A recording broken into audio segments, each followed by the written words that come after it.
Haldarji, can you hear me?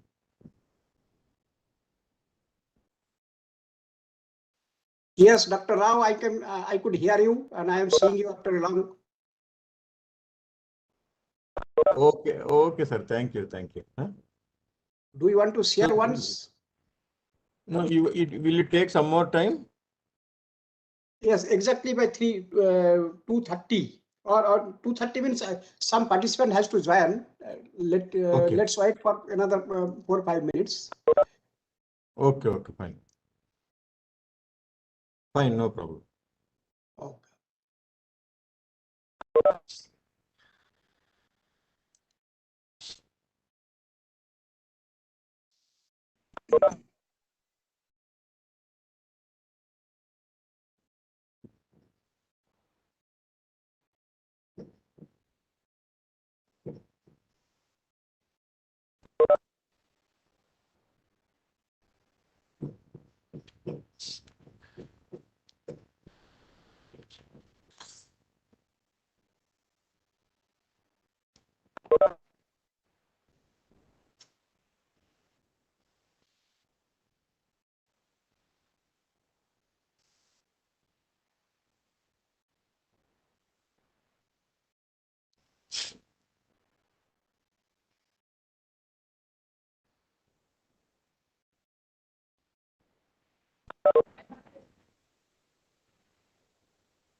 Attention all stations. This is Range Operations Director. Performance has been observed in the cryogenic stage. Mission they have accomplished fully.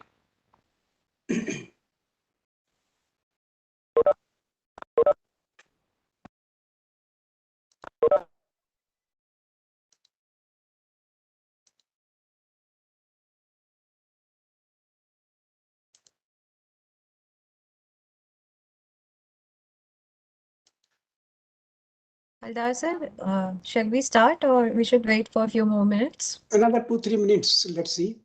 Only Okay, sir. 46 participants are there. Another 2-3 minutes, then we can start. Okay. Okay, sir. Okay, thank you.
Dipali, now we can go ahead. We can start the program.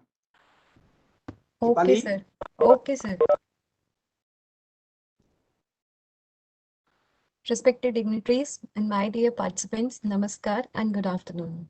I, Dipali Jindal, Junior Consultant NIDM, welcomes you all in today's webinar on the topic Remote Sensing for Disaster Management. Remote sensing, the science of acquiring information about the Earth using remote instruments such as satellites.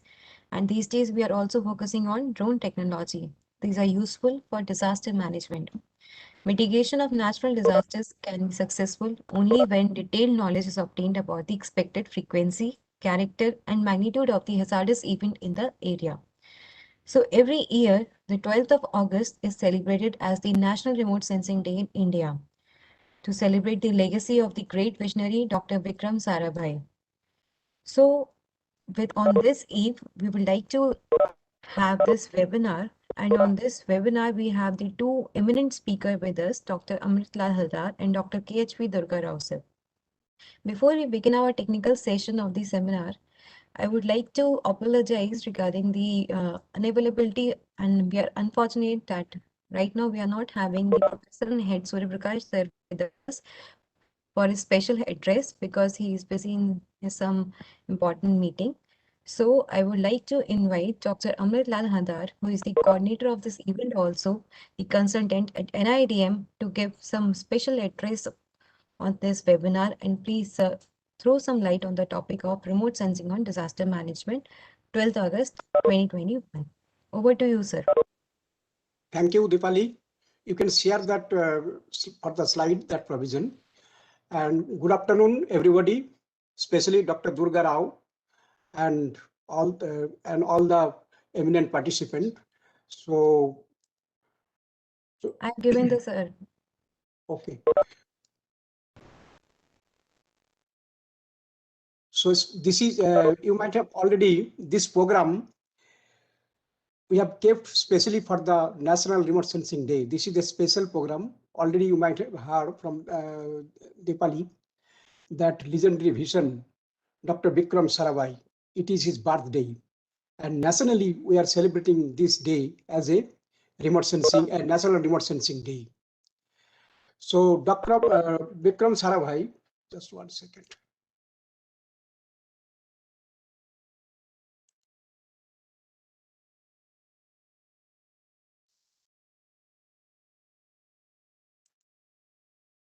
Is it slide is coming? No, sir. So just 1 second.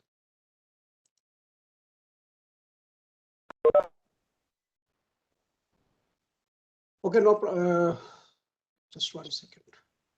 Sir, or you may share the PPT to me. I will share the screen. I'm dropping it, but it's not coming. Okay. Drop me via mail. I will share the screen then. Just 1 second.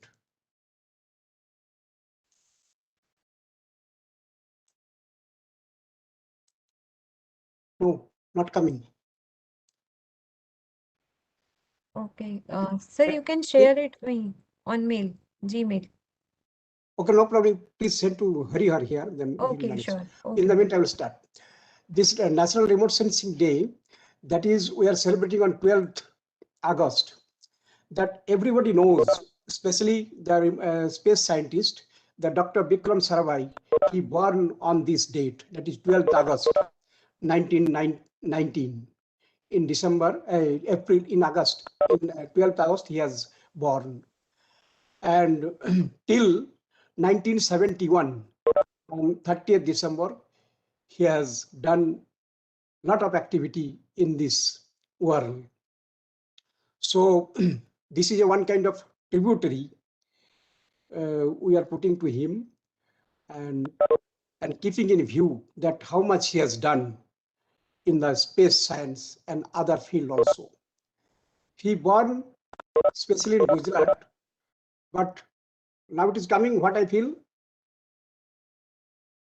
No, sir. No. He's Okay. coming, sir. Just a minute. Okay.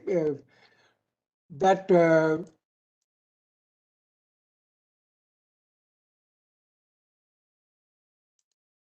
so he was born in the family that is a industrialist, and all are very much busy, and that is a big family that was there. And he born basically on this date. For to commemorate him, we should highlight what is his activities for some time.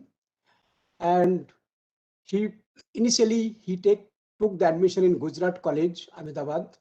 Thereafter, for that education, thereafter for the education, he had been to Cambridge University, that is in England. And it's not coming. What I feel it's not coming. No, sir. No. So at that time, that to read in the to continue in the education in the foreign, that is was it was required very much that for the letter of recommendation. And Dr. Rabindranath Tagore, who is the Nobel laureate,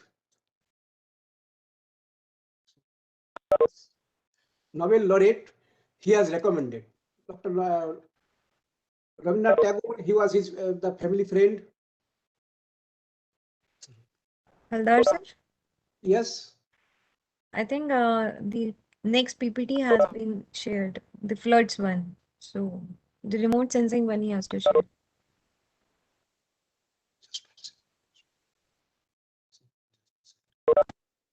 Is it this video is working? Yes, sir. Video is working and we are able to see the screen also, and the Word document we are able to see. Okay, you could see. Okay, you can start this thing. Just 1 second. It is visible. Yeah, yes, sir. Yes, sir. Now it is visible. Okay, that's fine. That's fine. So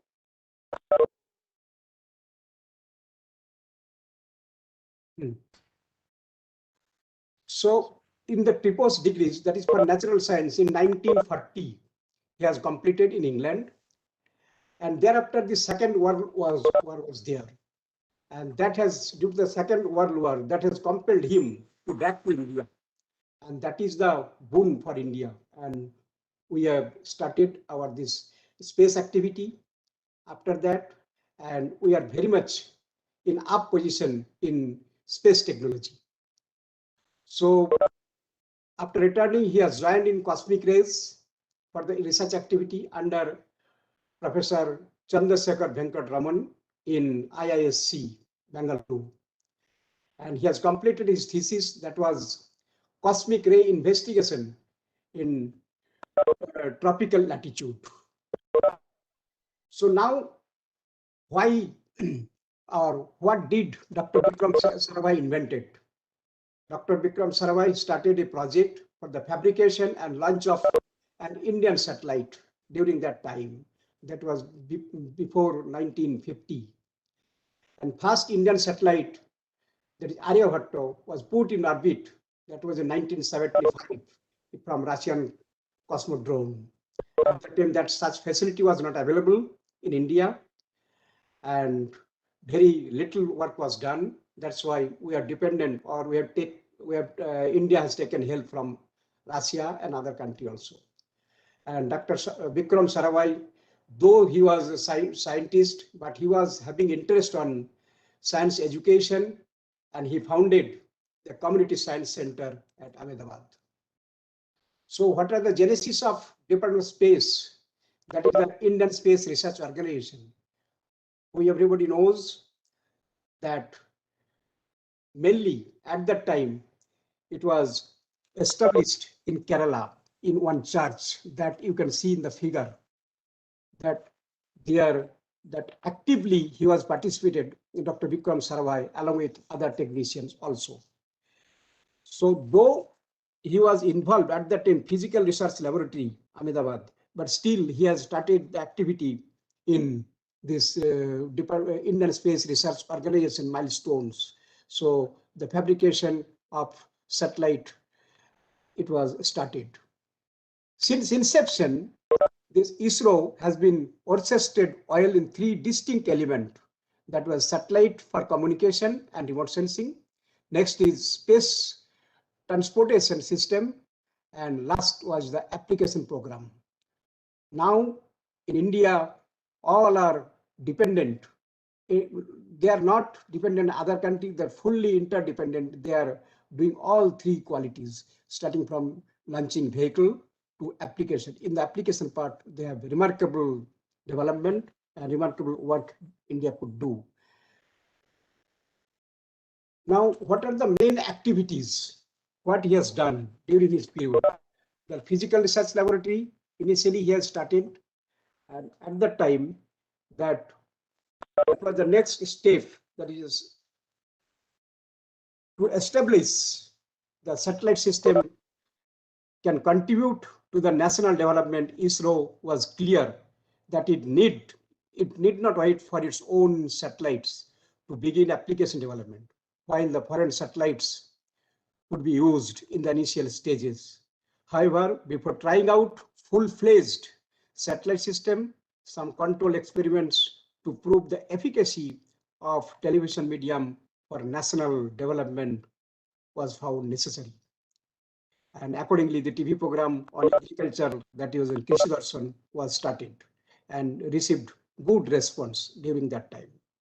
The next logical step was SITE, that is a satellite instructional television experiment that was held the largest sociological experiment in the world during 1975 to 76. That experiment benefited approximately 2 lakh people and covering 2,400 villages in 6 states in India.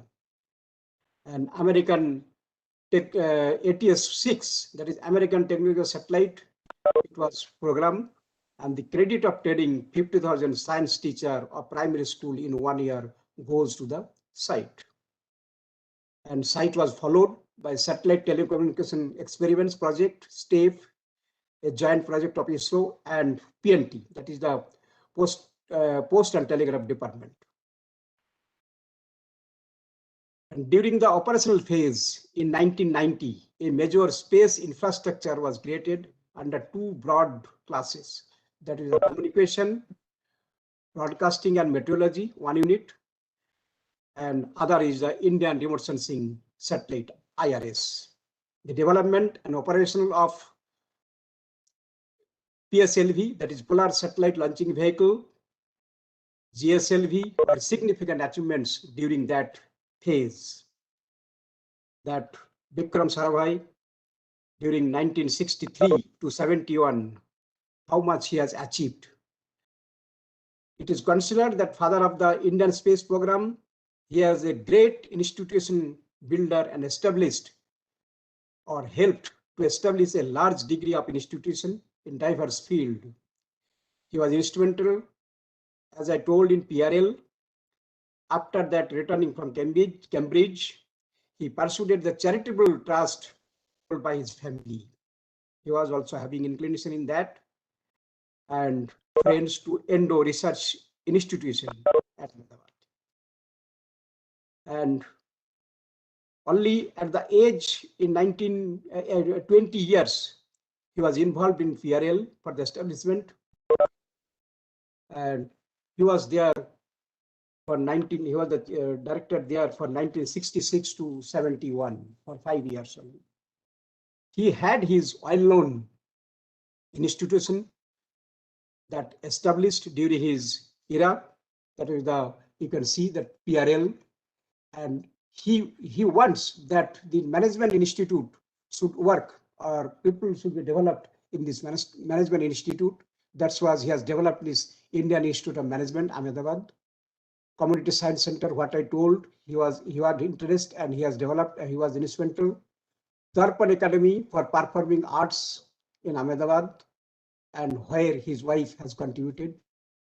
Vikram Sarabhai Space, that is the biggest milestone, and you might be knowing that is located in Thiruvananthapuram, and it is giving to a high degree of production in that center. Space Application Center, Ahmedabad, that is there, and that where his contribution is also very much. Faster breeder test reactor at Kalpakkam, Variable Energy Cyclotron project, that is in Calcutta, Electronic Corporation of India in Hyderabad, Uranium Corporation of India Limited in Jadugada, Bihar. All those are his contributions. That you are very much famous in Vikram Sarabhai, this space center that is situated in Thiruvananthapuram.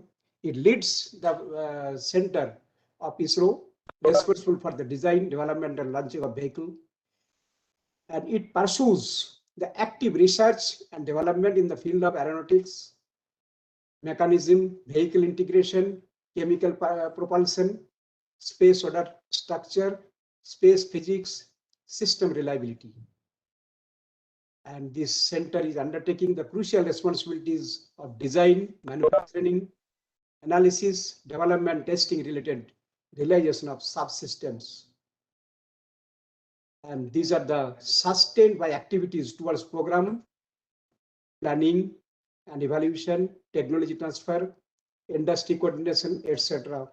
And it depends on the administrative and auxiliary services for support. Major program at VSS include what I told: PSLV, GSLV, Rohini, and GSLV Mark III. Reusable launching vehicles is one of the important aspect in that VSSC, and India has gone ahead. Air breathing propulsion and critical technology towards human space flight is there. Now, so you can see that in this picture that where he is actively working, he is with his family. Now, that thereafter, that of course during his period, that Abdul Kalam, president, our former president Abdul Kalam, he was there. He had also association with him. Now, after that, India has recognized his work in the prominent field in space technology and other field also, and it is honored to him in 1966, that is Padma Bhushan. And also India has conferred him that Padma Vibhushan in 1972.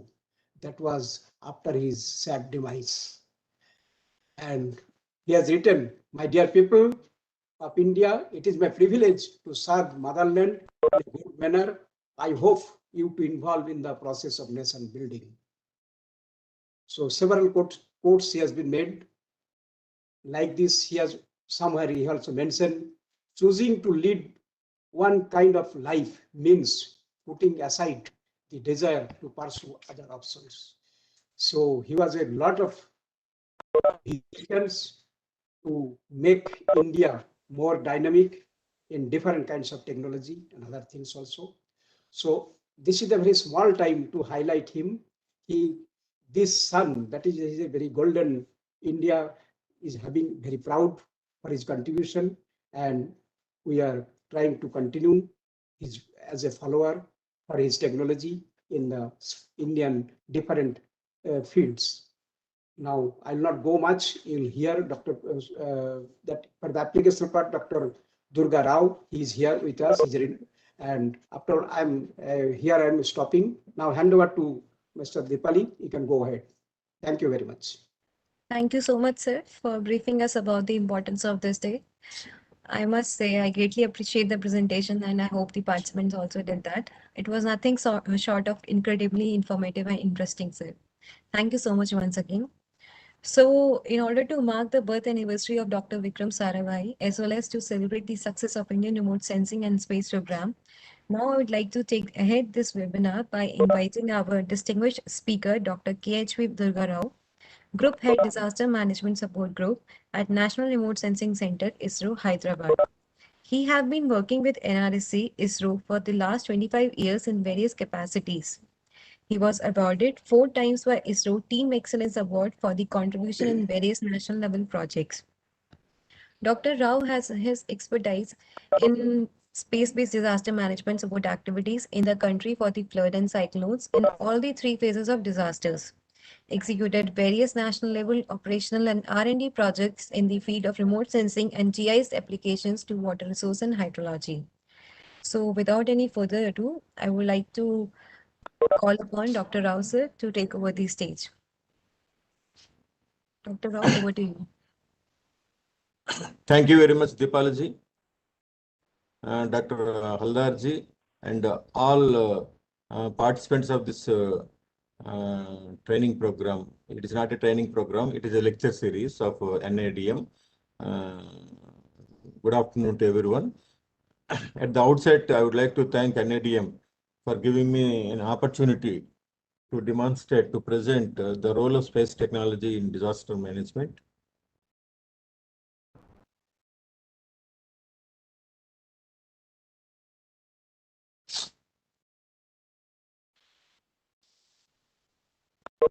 Can you see my presentation? Yes, sir. Okay, thank you.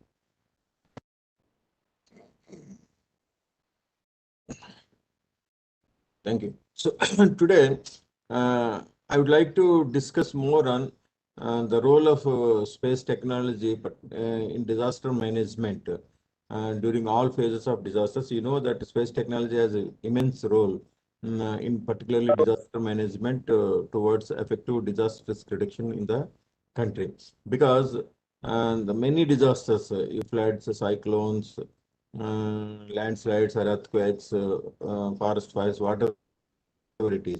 Many disasters occurs in remote areas, sometimes very difficult to access those areas. So remote sensing technology will provide very vital information, near real-time information on the particular disaster. So at NRSC, we work in all phases of the disasters. So in my presentation, I would like to brief you all activities, what is the scope of remote sensing and space technology in this. At the end of the lecture, you can ask any questions if you have something to ask. So we know that India is one of the worst disaster countries in the world, I can say. You name any disaster, maybe except volcanoes. We have floods, we have like cyclones, we have landslides, earthquakes, tsunami, drought. So all disasters, India is affected by all disasters. The floods and cyclones are most frequent disasters. Even drought also most frequent disaster in the country. So you know that 12% of the land area, 40 million hectares, recently it is revised to 50 million hectares also is flood prone. We have long coastal area, so which is more cyclone prone, and about 65% of the cultivated land is drought prone. And we have India has different earthquake zones, so we experienced different magnitude of earthquakes in the recent past, and we know that India experienced tsunami also in Andaman Nicobar Islands and part of East Coast and Gujarat coast for maybe 10 years back, sometime back. So the average annual loss caused by this disaster is very, very huge. Okay. So the loss of life is about 1 lakh. Crop area affected is 251 million hectares. Household damages 7.94 million. The total direct loss is 1 lakh 2,273 crores as per Nidm recent statistics. Okay. So indirect losses will be much more. So how to disasters cannot be stopped completely, but the damage caused by the disaster can be minimized by adapting suitable technological things. So where the remote sensing and geographical information system, space technology, I can say, play a vital role to address all these disasters across the country. We need a very strong space and ground assets for disaster risk reduction in the country, because many times we experience floods at multiple places in the country. Sometimes 5 states, last year if you look at a time 5 states were 5 states experienced floods. Okay, so we need multiple satellites to monitor the different locations of the country at regular frequencies. We have some communication satellites that will help in a disaster during disasters, mainly for Earth observing satellites. We have some satellites in geostationary satellites. The mainly sun synchronous orbit satellites are very useful, which images the Earth continuously at regular intervals at different resolutions. We have our own satellites, resource at 2, 2A, of resolutions and varying from 4.8 meters, 23 meters, etc. We have Carto series data, which gives the submeter resolution data. Earlier we had RSAT resource, RSAT also, which is a microwave, and different satellites we have. When there is a disaster, so immediately we try to acquire our Indian remote sensing data first. Once if there is a if Indian in due to non if any case in absence of Indian remote sensing data, we will look into other data sets. For example, Sentinel data, Sentinel 1 and 2, which is a free data, freely available data. If that is also not available on that day, then we will procure data, radar set data. Okay, so that we can map the disaster on the same day. In during major disasters, So we activate international charter also, so that through international charter we get different space missions data from the globe, from different countries, like LS2 data, TerraSARX, SACOM, Pleiades, etc. Okay, so when we look at satellite type, as I mentioned, we have optical data, we have micro data. So optical data, both we are having at different resolutions, ranging from 1 meter, 3 meter, 30 meter, 50 meter, like that. Okay, so the advantage of optical remote sensing is it has a penetration capacity. Means it is all weather data, cloud free data you can get, and you can acquire it daytime and nighttime also. Okay, so that is the advantage of microwave data. Particularly when we monitor floods and cyclones, we take the help of microwave data.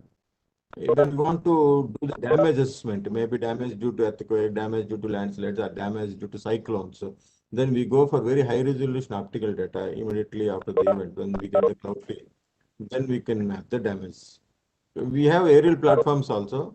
In case of very big disasters like tsunami, we fly uh, with our own aerial platforms and we acquire the high resolution data. We have in-situ observations like MOSDAQ provides weather information at regular time intervals. You can access through MOSDAQ website also. Now coming to that, our main activities, ISRO under Disaster Management Support Program has established its Decision Support Center at National Remote Sensing Center, which is a single point mechanism to deliver space-based and aerial-based products during disasters for effective management of disasters and for effective disaster risk reduction in the country. We address mainly all natural disasters like floods, cyclones, forest fires, earthquake, landslides, and we have aerial services. As I mentioned, we have national database for emergency management. We have Bhuvan services also, and we used to work on earlier drought also. That activity is given to the Minister of Agriculture now. Now they are taking care of the drought. So in near real time, we monitor and map all the mentioned natural disasters. So that is in real time mode. We generate vulnerability and hazard donation maps to support the DRR and the DRR activity. We provide comprehensive disaster-specific multi-scale database through Nidm. I will discuss in that corresponding slide. We provide these inputs to Minister of Home Affairs, National Disaster Management Authority, CWC, IMD, central and state disaster management authorities, and disseminates through Nidm and Bhuvan geoportals also. It provides and receives satellite data through Sentinel Asia and international charter to support disaster-specific activities across the globe. Aerial services for disaster mapping and DTM acquisition is also another major services what we provide at the National Remote Sensing Center. And as I mentioned, we work in all phases of the disaster. I would like to discuss on near real-time monitoring and mapping of floods, how we do at NRSC. Before the monsoon, we prepare pre-flood data. It means the geospatial data highlights the river courses and water bodies condition prior to the disasters. So during monsoon, we have the strong disaster watch mechanism. We observe the disasters using CW forecasting agencies data like CWC data, MD data, newspapers, social media, etc. Once we foresee any disaster, once we know that some alert, then satellite data programming, we acquire satellite data. First, as I mentioned, the Indian remote sensing satellite data we look into. If it is not available, then Sentinel. Then if it is not there, radar set will buy. If it is a major disaster, we will acquire from the charter, international charter. Then once we get the data, we analyze it. Again, the analysis is different for micro satellite data and optical satellite data.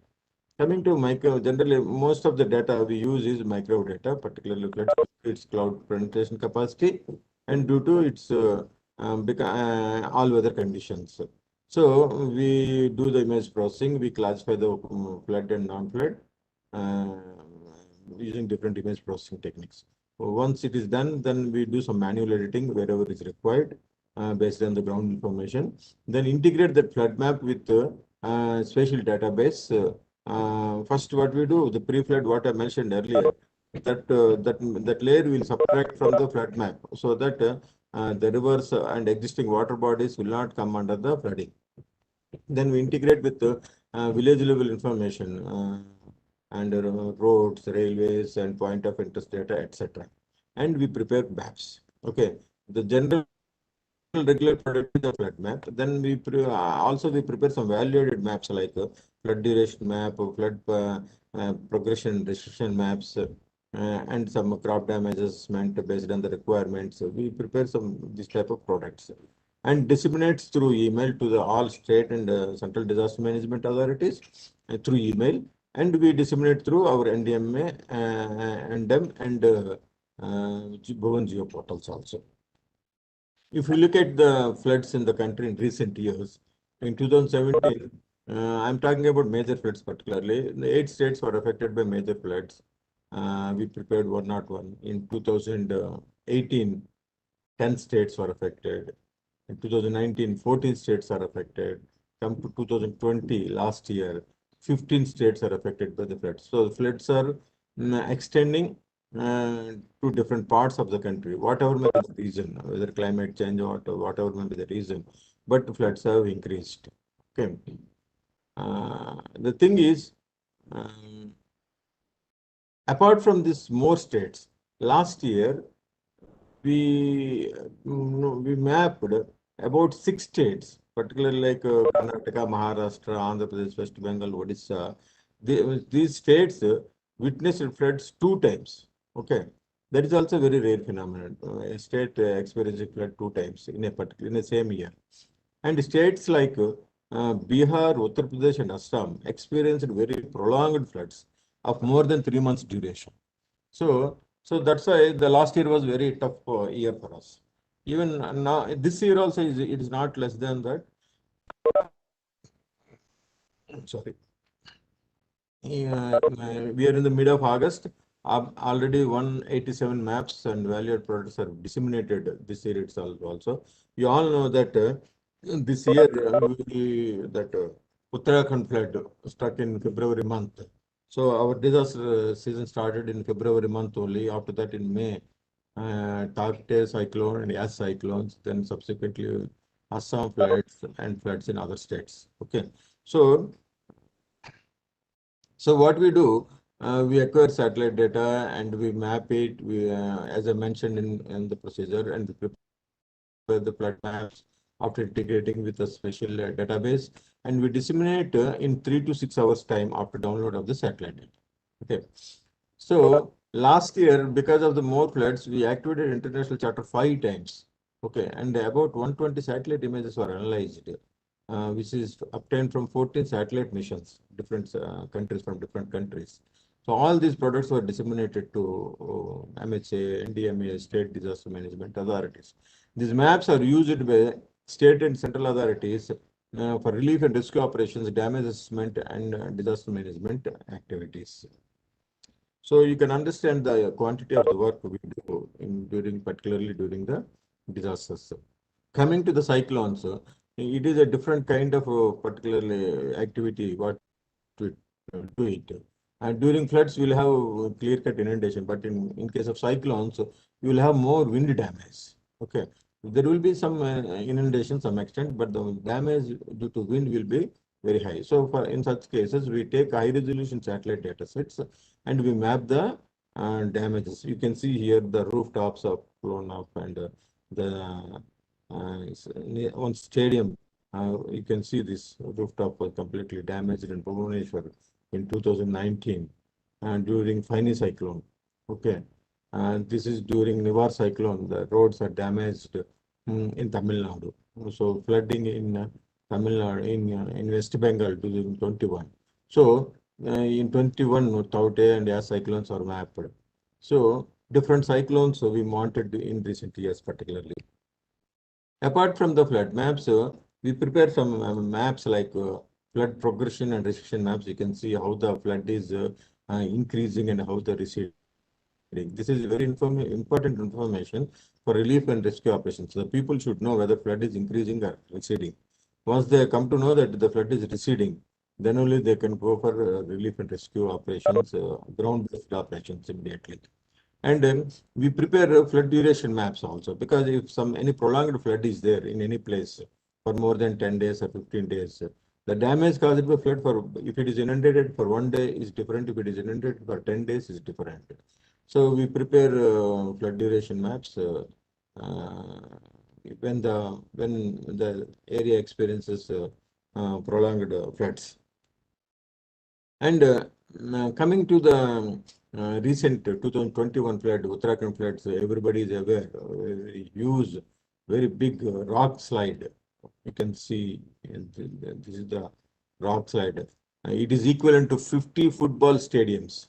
So that much huge rock slide. This is the first of this kind happened in India, particularly. Because of the rock slide, fallen from about 2 kilometers height, it generated a huge kinetic energy. So when it generated huge kinetic energy, the snow material, glaciated material on its way and below that fall got melted because of the kinetic energy is converted into heat energy and created a flash flood in the Rishiganga River particularly. So what we did, we did the cause of the flood. We identified the source first using the high resolution satellite data. You can see here it is the satellite data. Okay, not the aerial photograph. Okay. Then we mapped the movement of the flood also, and we mapped the damage caused due to the flood. You can see here, this is the river Rishiganga, and this is the pond project. After the flooding, flash flood, the complete area got deposited by the sediment. Even about 20 to 30 meters depth of sediments were deposited during that event. You can see here very clearly before and after. Complete Tapovan project was destroyed due to this. And apart from that, some roads near Tapovan and rainy villages also got affected.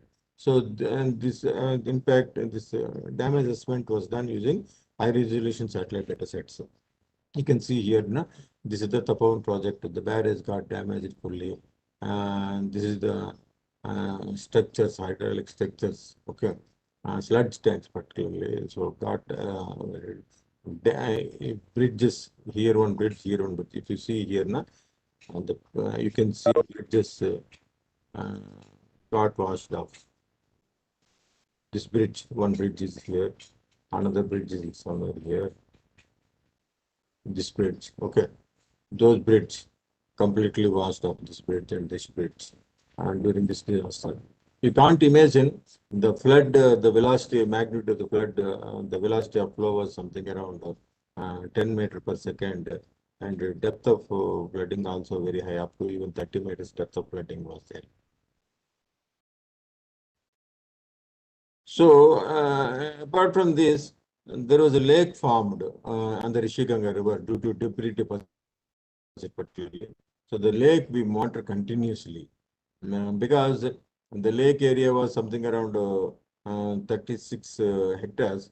So we wanted to know, I mean, this is the debris deposits, the sudden deposits, and we wanted to know if the lake breaches abruptly, okay, what will happen to the downstream area and how the lake is growing. So that thing we monitored continuously. What we did, you can see here from this lake width, and this is the from this lake widths at different locations were measured, and we have taken Indian Navy. They have measured the depths in the field. So we are using the depth information and the area of spread information from remote sensing data.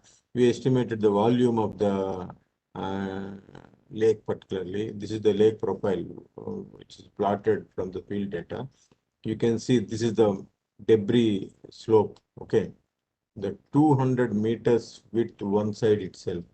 Maybe on the another side it may be some another 2 to 300 meters, half kilometer width the debris, and the debris thickness also about 35 meters.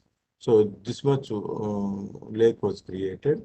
So if lake is breached, if 3.69 hectares, sorry, and the lake volume is about 0.49 million cubic meter. This was estimated using Prism manual formula, and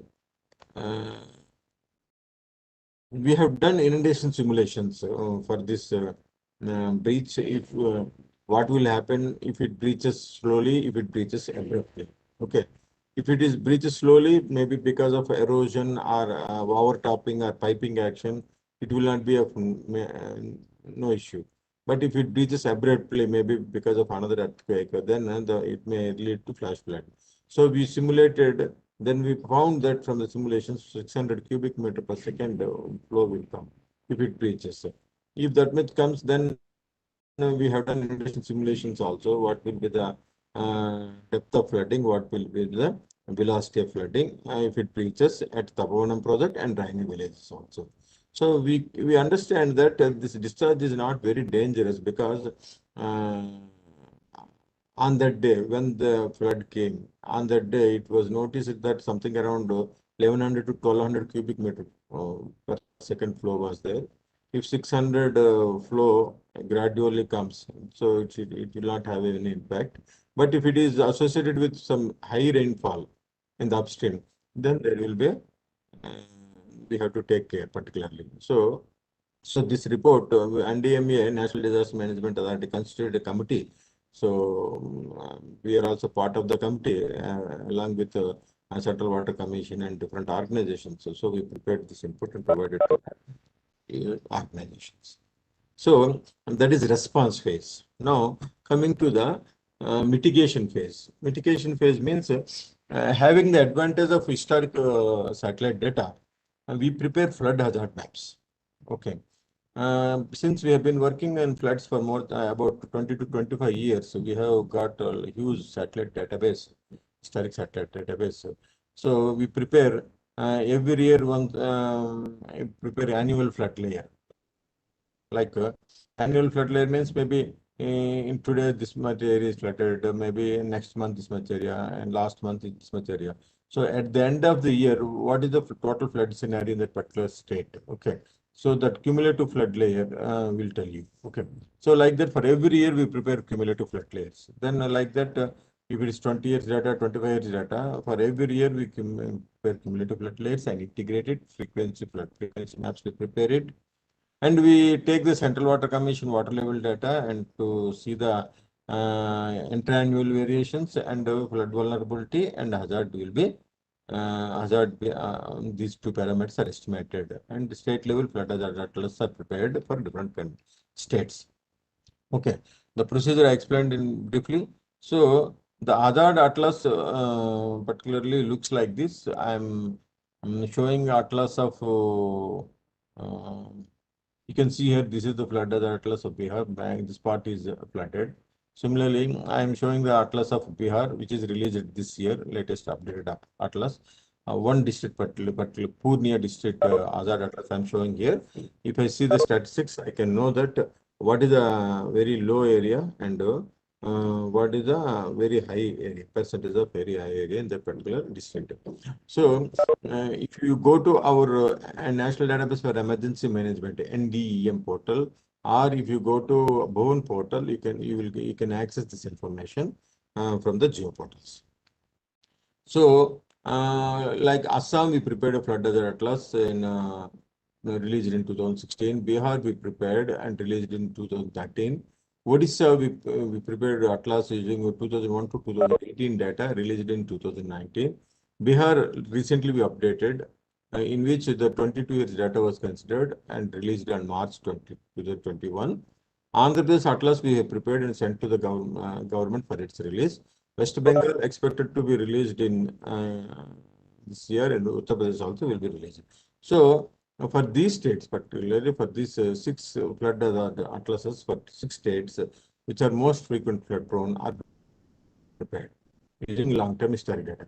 Where the floods are not very frequent, where we cannot have a frequency of flooding, then we prepared aggregated flood maps. So over the last 2003 to 2020, what is the cumulative flood affected area in that particular state?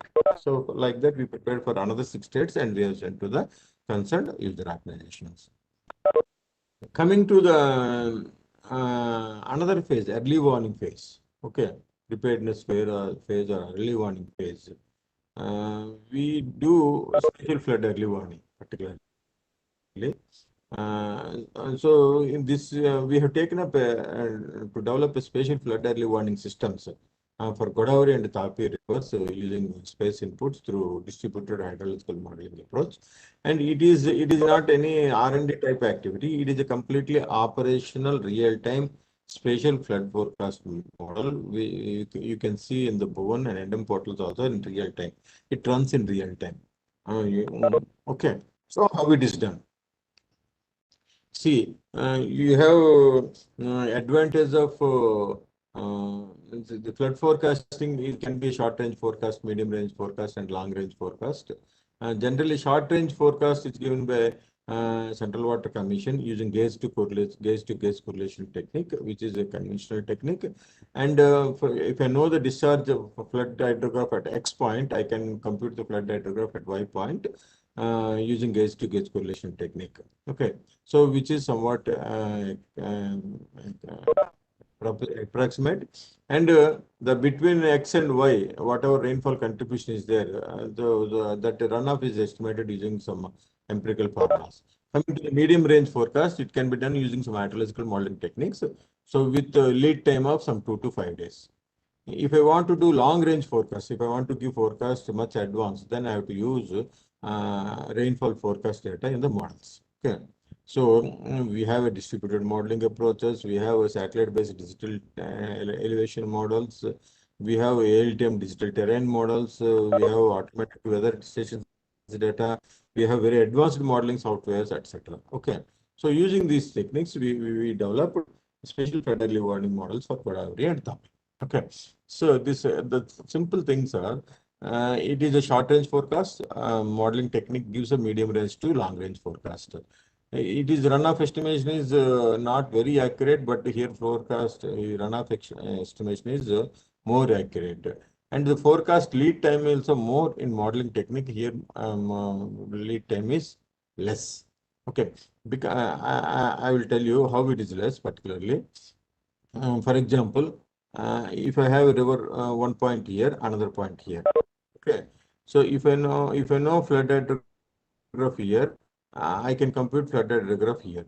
So if the distance between these two, assume 100 kilometers, based on the slope, we will know how much time it will take to reach here.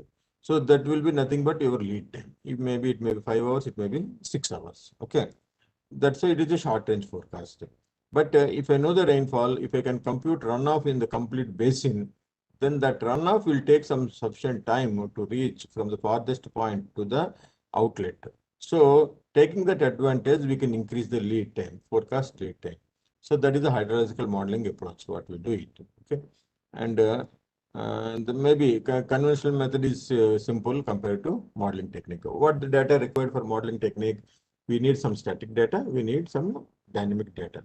Static data is like land use, land cover, soils, digital elevation models, rating curves, etc.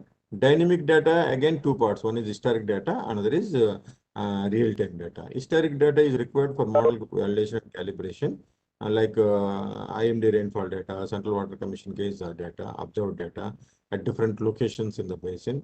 Okay, and then dynamic data means once the model is calibrated and validated thoroughly, then in real time, you need real-time rainfall data, real-time rainfall forecast data, etc. Reservoir operations data, etc. to run the models. And this is the broad technology. You all know that a simple hydrological cycle, when there is a rainfall, some will be evaporated, some will be infiltrated, some will flow as a base flow, and the remaining will be overland flow. That we call it as a runoff. The runoff contributed from different parts of the basin will flow through the river. When the discharge in the river exceeds the river carrying capacity, flood will come. That is the logic. So it will inundate the surrounding floodplains. Okay. So what we are doing here, important thing is having the advantage of space technology, we are doing the spatial flood modeling. It is not simple flood modeling. Okay. So we give the flood forecast, we give the spatial flood forecast also using inundation simulation techniques. This is the Godavari I'm showing here. Godavari model is thoroughly calibrated and validated using historic data at different locations. starting from top to bottom. Okay, you can see the observed and computed how well both are matching, and the accuracy is more than 85% here. Similarly, for Tapi Basin also at different locations, the model was calibrated and validated. Wherever discharge observations are there, you can see here also the observed and computed hydrographs very clearly. So very well matching. Here also more accuracy is more than 80%. Please remember that we concentrate more on peak floods. Okay, peaks. And we are not bothered about the lean periods, particularly. Lean periods you may have error. But my model should predict the flood particularly, not the lean period. Okay. So now coming to the inundation model, this is the flood hydrograph. It will give the hydrograph time versus discharge. Okay. But if I want to know the inundation, how it will inundate, like remote sensing, you will get flood inundation mapping using remote sensing data. You will get after the event. But if I want to know prior to the disaster, prior to the flood, if I want to know what areas it will inundate, so then I have to go for the inundation simulations. So for inundation simulations, we have acquired ALTM DEM of 1 meter resolution, 0.25 meter height accuracy, very precise residual elevation model of the complete major floodplains. And we prepared the inundation model setup, and you have seen the flood forecast model setup. Once you integrate it, then it is a complete spatial flood forecast model. We have run in real time, particularly in last year also when there was floods in Godavari. I am showing you here the inundation simulations from Perur to downstream. You can see the flooding pattern. It looks like some satellite image how the flooding is appearing. Okay. This is the flood hydrograph of this current year particularly. There was flood in Godavari during July last week particularly.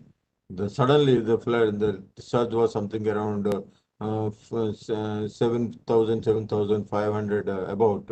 Then suddenly it increased it to 30,000 plus flash flood. So we could predict it very accurately when there was a flood in Godavari this year.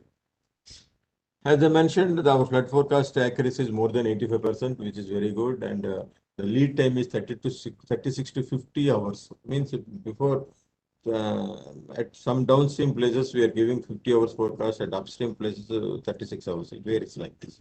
Okay, so because spatial inundation we are doing, we can in this advantage is in remote sensing you can do only mapping. Okay, you cannot measure the depth. You cannot measure the velocity of it. But in spatial inundation simulation, apart from the water spread, you can measure the depth of water spread. You can measure the velocity of the water spread also. So this information, once apart from inundation area, the depth information and velocity information is very important for disaster risk reduction in the country. And if you look at Bhuvan portal, you can see another product called Runoff Pan India. Okay, so anybody can see runoff current day. Okay, if I click somewhere, and this is 10th August, day before yesterday, current day. What was the runoff? When I click it, it is showing runoff is 64.5 millimeters. Okay. If it exceeds the 100 millimeters, some significant area is there, then it may create a flooding. Okay. So the runoff pattern we are giving for current day and 1 day forecast also. And apart from that, some catchment hydrology for any research purpose or any for your MTech thesis or any PhD purpose or any small project purpose, and you can delineate a boundary of the catchment. If I click here, okay. So we have a complete geoprocessing wizard running in the background. Okay. So there are complete algorithms are developed, sufficient spatial database are inbuilt like a digital elevation model, land use, soils, and everything. Then once in the flow direction, flow accumulation, all these methods, once it runs without help of any GIS software particularly, only in Bhuvan you can do this. It will delineate the boundary, and if I click the estimate the runoff, then it will estimate the runoff, it will convert into discharge. So here it will estimate, since the rainfall unit is a depth unit in millimeters, the discharge also in depth unit in millimeters. Now I have to give in discharge units, so many meter cube per second. So that information also we provide in the Bhuvan. So wherever you want, you can click and delineate the boundary. You can compute the flood rate. This is the Tapi inundation simulation I am showing you here. It is for 2006 flood. Recent years there was a flood in Tapi using a high resolution digital terrain meter, 1 meter dam. This inundation simulated. You can see by seeing the colors, what is the extent of flood, what is the depth of flooding. The depth is mentioned, depth scale is mentioned here, depth of flooding, and velocity also. If I display velocity legend, you will get velocity legend. So that you can in advance you can know that what areas are going to be flooded. I can know, for example, if I'm staying in Surat, somewhere here, I can know from the model how many hours it will take from this to this place, so that I can be safe. Okay, so this is called this is nothing but special inundation modeling. Apart from this, whatever we discussed so far is specific to floods and cyclones in all three phases particularly. Apart from that, let us briefly touch on landslides. Our colleagues from geoscience group, and they work on landslides, particularly near real time. They map the landslides. If landslide occurs, they take optical high resolution data. They will monitor it and they will give us some damage assessment. But apart from that, we have done landslide hazard donation also. Okay. Um,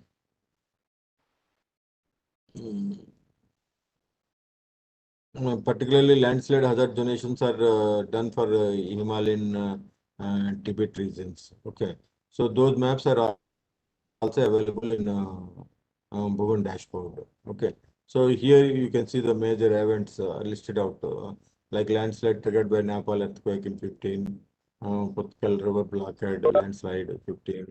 So different landslides, whatever they monitored, they listed out here. And again, I'm coming back to the Uttarakhand event. Okay. Let us see in the geological perspective. Okay.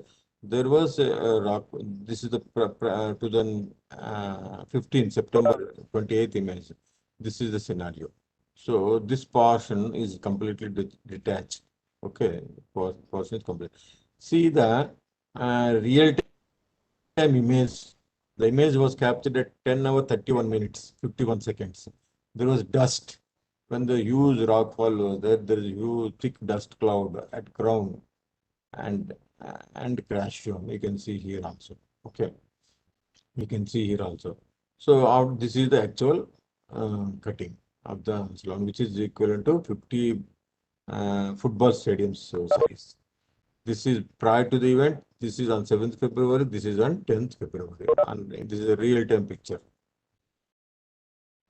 And here you will appreciate the time stamping of the flooding. You can see here, particularly, 1st December 2014, prior image. Okay. You can see this is the flood. Some spark you can see here now. It is the 10:31 hours. Then you can see a lot of dust came. Okay. Dust cloud particularly by 11 o'clock. Okay. So it reached Tapavan project sometime between 11 o'clock plus some minutes. Okay. So we could monitor the flood this track of this. You can see here, na, it was here at 10:31 hours. You can see the spot. The flood was moving like this. Okay. It destroyed the complete base. Okay, a lot of erosion took place. Those sediments only got deposited in the downstream to form a lake. What I have shown in the previous slides. And earthquake. So you know that earthquake cannot be predicted, but the damage caused by earthquake can be assessed, can be mapped using very high resolution data. I'm showing you here. Some high resolution satellite images of Nepal earthquake that occurred in 2015. Because it is not a very regular phenomena. In recent years, we have not experienced any major earthquake. So I'm showing here 2015 Nepal earthquake image. Darbar Square got destroyed in completely in this. You can see whatever Darbar Square. Okay, damaged Kashamanda temple. Okay, this is a temple. You can see temple crown also. And that temple got damaged fully. Okay. Then coming to the forest fires. Okay, forest fire alerts we provide. Okay, generally India experiences forest fires during February, March, April, May months. Okay, and so using different satellites, different sensors, which has thermal bands particularly, because forest fire monitoring can be done using thermal sensor only, which can detect the temperatures at the ground level.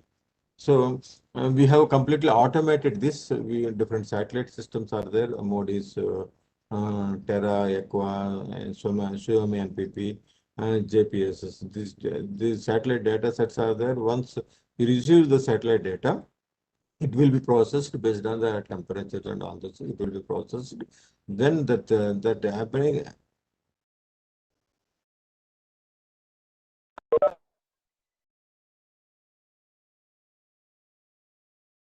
So these are the forest fires I'm showing here monitored in 2019, particularly January, February, May, April, March in 2019.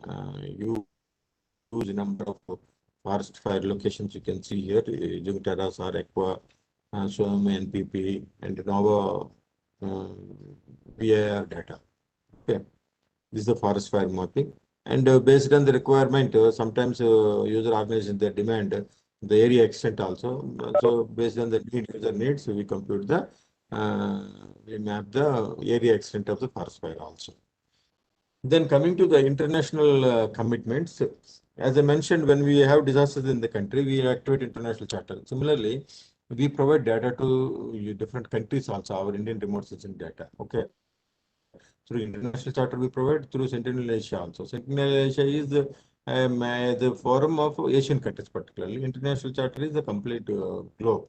Okay. So all disaster-prone countries are members in that. So they share each other the satellite data, particularly. Okay.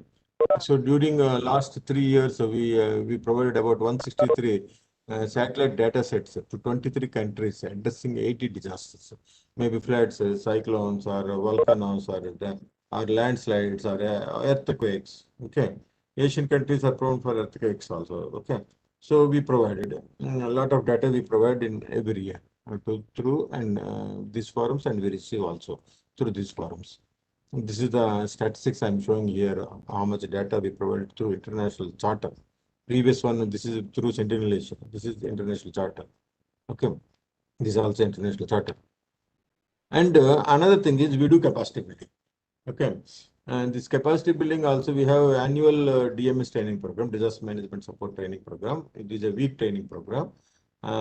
This is the target audience are state and central disaster management officials, particularly. Generally 25 is intake, but this year we entertained up to 35 participants.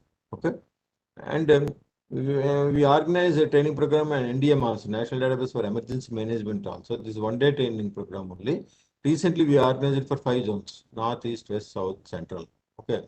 About 1150 have participated from all the states in this particular training program. It is a very successful training program in this July and August month particularly. And coming to the National Database for Emergency Management. Okay, I have been mentioning frequently in my presentation that this National Database for Emergency Management, it is a multi-scale geospatial database with amalgamation of decision support tools particularly. So we have about 50,000 scale data with different layers, administrative boundaries, roads, railways, or you speak about road high resolution satellite data, everything. So about for 350 for complete country we have 50,000 map. For 350 districts we have 10,000 scale map. For 5 major cities we have 2,000 maps. Okay, so we have different zoom levels also to visualize this, and all the disaster products, floods or cyclones or forest fire, whatever are being disseminated through the disaster portal. Apart from our products, we disseminate CWC and IMD products also, most their products, etc. Okay. This is the dashboard. Simply, if you type in Google Ndem NRSC, ndm.nrsc.gov.in, okay. So you will get into this portal, Ndem portal. So if I want to see the real-time flood maps, I have to click here. Hazard maps, whatever we prepared using historic data, okay, for this hazard maps. This is the runoff map, pan-India runoff I have shown. This is special for early warning of Godavari and Tapi rivers, forest fires, flash flood monitoring, cyclone track, 5-day forecast, Central Water Commission, and water level, Central Water Commission water level information system, and current weather. These are the IMD, cloud movement, rainfall forecast, IMD services. Okay, latest events, latest earthquake events, all products, you name it, any disaster, maybe except drought. We are planning to put drought also very shortly. Okay, all disasters are now. The main thing I want to highlight here is earlier it was a login password based services.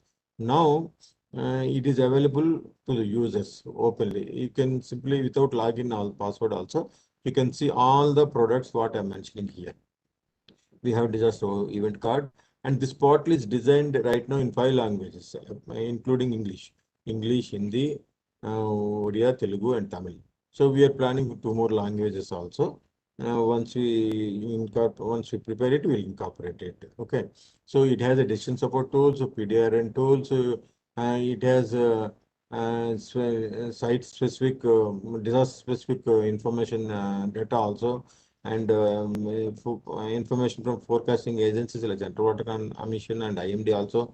Just you can see at your home and see this particular database. You will really appreciate. As I mentioned in the beginning, we disseminate through Bhuvan and Nidm portal. So this is the Nidm portal, how it appears. This is the flood map of Bihar recently, 24th July last year. Okay. Bhuvan, you can see the village level information and roads and everything. If I zoom it, I will get further information also. Okay. This is the Bhuvan Geo portal. Okay. This is very useful for disaster risk reduction, valuable input for relief and rescue operations. Okay. Controlling development activities, important input crop insurance. Okay. Critical output in build back better in recovery, rehabilitation, and reconstruction of the country. Okay. So we are working in all 3 phases of the disasters towards disaster risk reduction in the country, and towards achieving the goals of Sendai framework, and to achieve the goals of Prime Minister's 10-point agenda program and disaster risk reduction in the country. So with this, thank you very much for your patient listening my lecture. If you have any doubts, you can ask. Thank you, sir, for your time and valuable insights. And we deeply appreciate the wonderful and detailed presentation made by you, covering all the disasters with such effectiveness. Sir, with due permission, we have few questions. So, if you permit, I can go ahead with the questions. Sure. 1 minute, one Okay, sir. minute. Okay.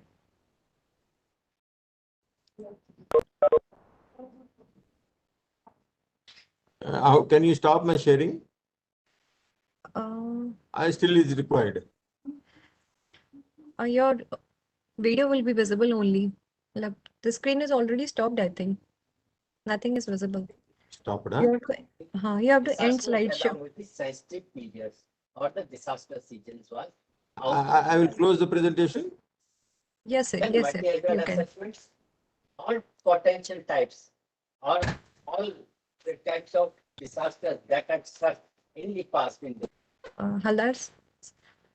Okay. And- Sir, may I go ahead? then vulnerability. Yes, any question, Dipali? No, sir. No, sir. I Just think please some crosstalk is mute the coming. mic.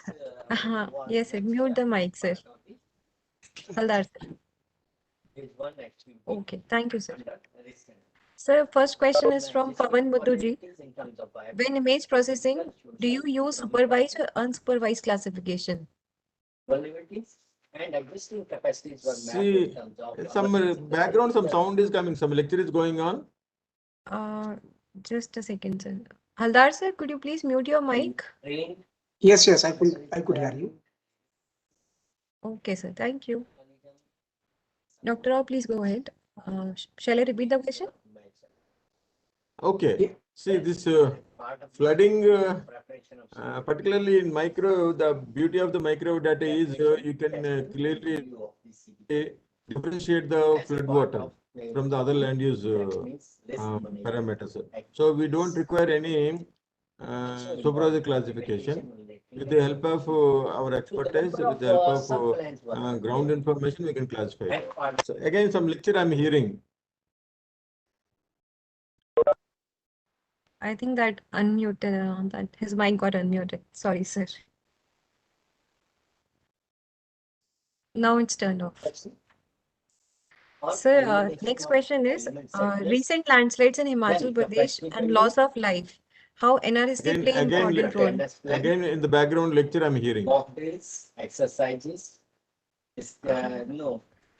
Give me a minute, sir. I will Disaster funds or allocation of disaster funds, stockpiling of emergency resources, response plan, recovery plan, rehabilitation and redevelopment. बताइए.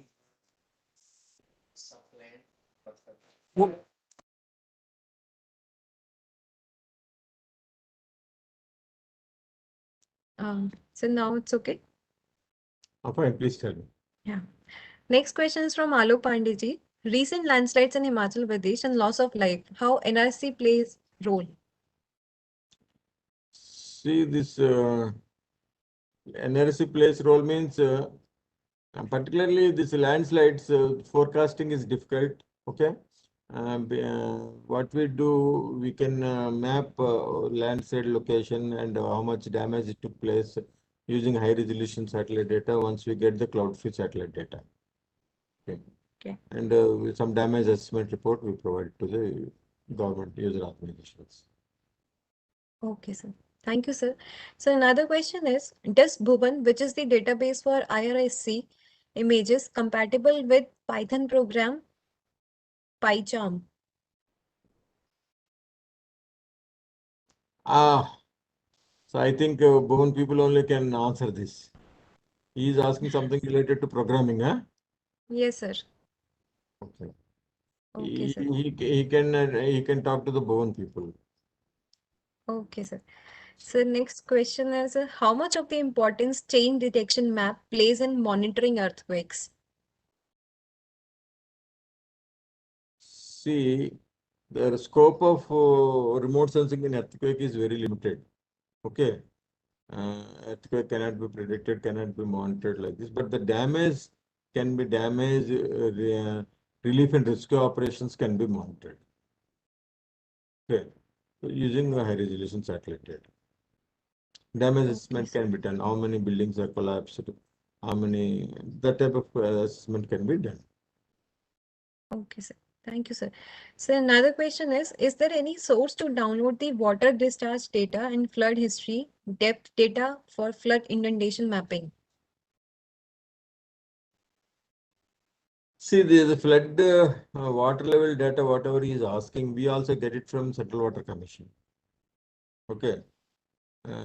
eSwiss, some website is there, I think, eSwiss, surface water information system, something. Okay. So if you search in the Google, you will get it. So you can get the water level information real time through that website. Okay, sir. So I think we are done with our questions. That's all. Thank you so much, sir.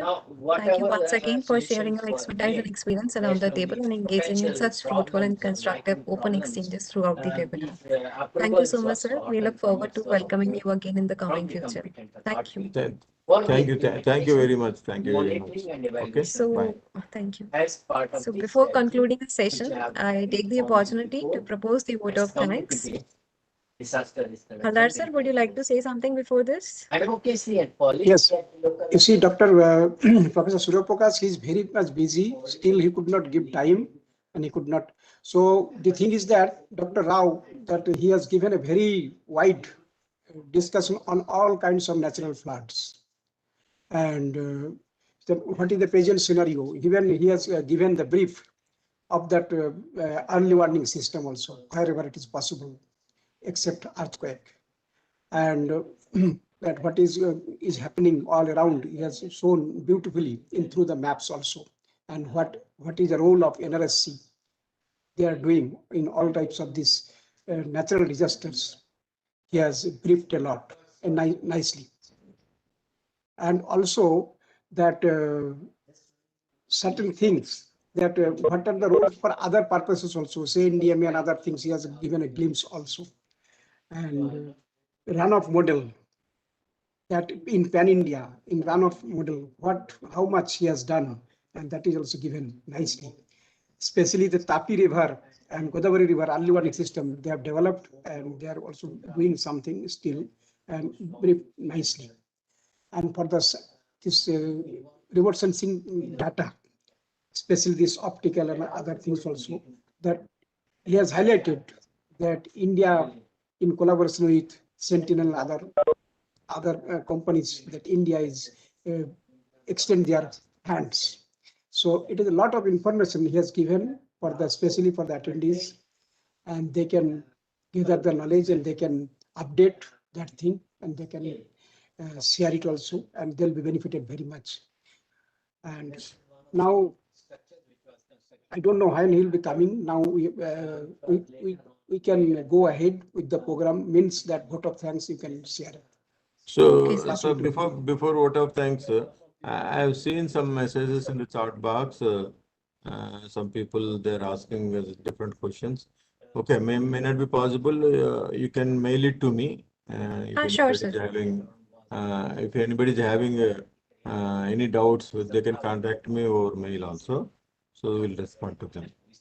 Sure, sir. Thank We you very will mail much. the questions. Thank you so much, sir. You have to be actually in line with the community. So moving ahead towards the concluding of the session, I take the opportunity to propose the vote of thanks. I would like to thank Executive Director Major General M.K. Bindal sir for providing us the opportunity to conduct such events. Also, we are thankful to Professor and Head Surya Prakash, JMRD, for his all-time guidance and support. Special thanks to our speaker, Dr. Durga Rao sir, for sharing his expertise and experience with all of us. I would like to thank my colleague, Mr. Amritlal Hardar, for coordinating this event. Special thanks to my teammates, Dr. Hajit Kaur, Dr. Raju Thapa, Mr. Anil Kather, Mr. Ajit, Mr. Harihar, for their immense support. Last but not the least, a very special thanks for our participants. Thank you for participating in our event. It was a great experience to cooperate with you all during the event. We hope you like the session and we look forward to seeing you at our upcoming events too. We truly appreciate your support. Thank you so much. Stay positive, stay safe. Thank you. Thank you.